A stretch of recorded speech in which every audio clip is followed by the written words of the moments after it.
Hello everyone, welcome back to Otherworldly Fiction. Today we'll be going over the 11 questions Narnia left me with. The world of Narnia is kind of weird. With its elements of time travel and talking animals, it has charmed generations of children. Before we start, remember to subscribe if you want to see more content like this. My first question regards the so-called woods between worlds. C.S. Lewis played with the multiverse idea before it was even a trope. In Magician's Nephew, he introduces pools, each of which leads to another world. In the first book, you see 3 worlds, Earth, Narnia, and the Dying Land from which the White Witch escapes. It's implied that these worlds are finite.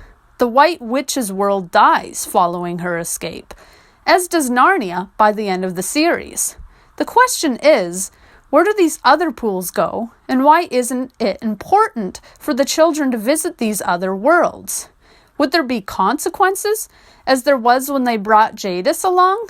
Are the other worlds on the brink of creation or even destruction, rendering them uninteresting? However interesting Narnia is, I remain curious as to what can be found in the hundreds of unexplored worlds Lewis alludes to. My next question falls along the same lines. The religious metaphors in Narnia are fairly obvious. You have forbidden apples, snakes as villains, and a creation story that begins with a man and his wife.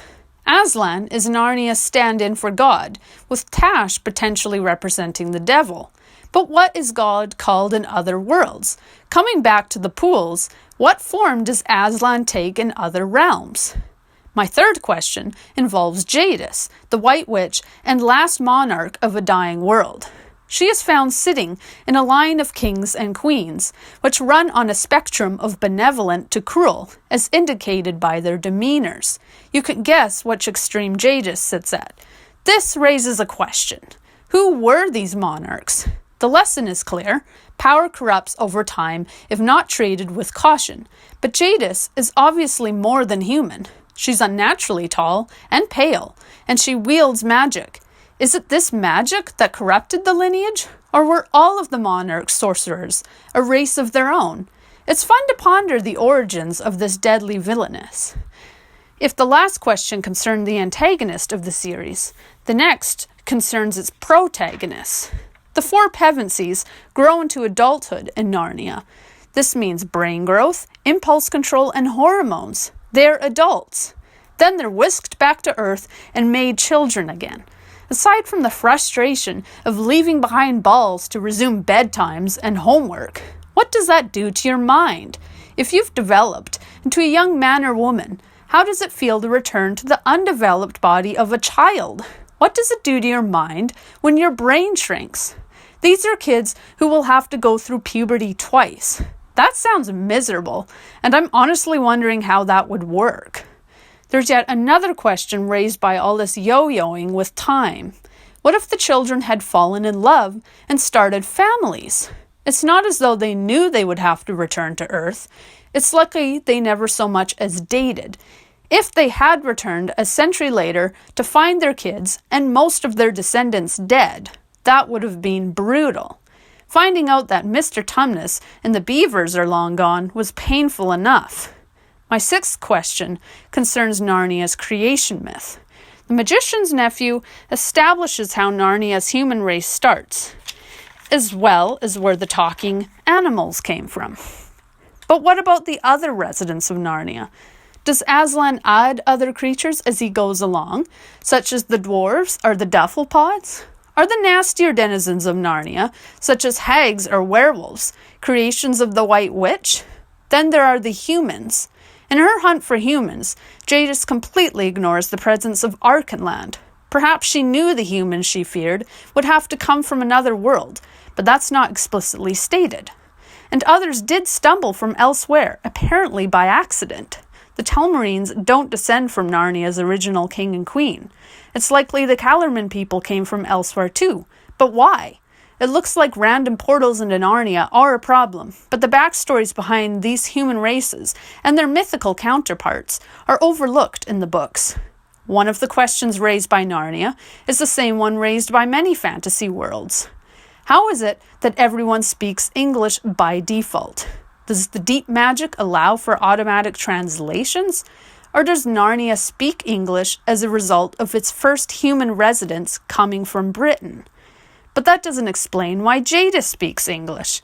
The most plausible explanation is that C.S. Lewis saw the headache Tolkien had with language creation and decided he wasn't going through that.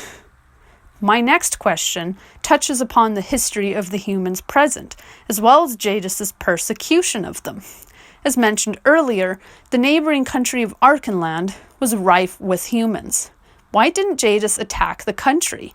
Surely one human tourist could have raised the alarm? Why didn't any residents of Narnia appeal to Archenland for aid in hopes of fulfilling the prophecy? In writing The Witch's Vendetta, did Lewis just forget about Archenland? Or is there some other explanation the books don't present? There's also the question of all the human races. If the Telmarines entered Narnia through a portal in a cave, what of the others? Did the Caloran people come from Earth? If the people of Archenland descended from the first king and queen, why did they leave Narnia? There are dozens of origin stories to be explored for the peoples of Narnia. It's also not clear why so many portals to Narnia keep popping open. Is this intentional or completely accidental? These are the questions that ruin a good night's sleep. One of the biggest questions within the series concerns one of its protagonists. Readers continue to debate the fate of Susan Pevensey, who is no longer a friend in Narnia in the final book. Some have taken fault with the implication that Susan was denied heaven just because she liked to party. Is Susan's exclusion from the group a metaphor for her losing her faith? A reader wrote to Lewis, asking for clarification. When Lewis replied, he implied that Susan could still be accepted into Narnia someday. No explicit answer was given beyond that, though, leaving readers to wonder after Susan's fate. Finally, there's the whole deal with Narnia's time. It doesn't run at the same rate as Earth's, and it's inconsistent. After a year away from Narnia, you might find a year has passed, or several hundred. It's not clear why time works this way, though Eustace, the Pevensey's cousin, does encounter Father Time. If time is being organized by some snoozing old guy, it's perhaps unsurprising that it works the way it does. Between its use of time travel and multiverse magic, as well as the centaur or two, it's expected that Narnia would raise some questions. It's a series best enjoyed with a certain suspension of disbelief.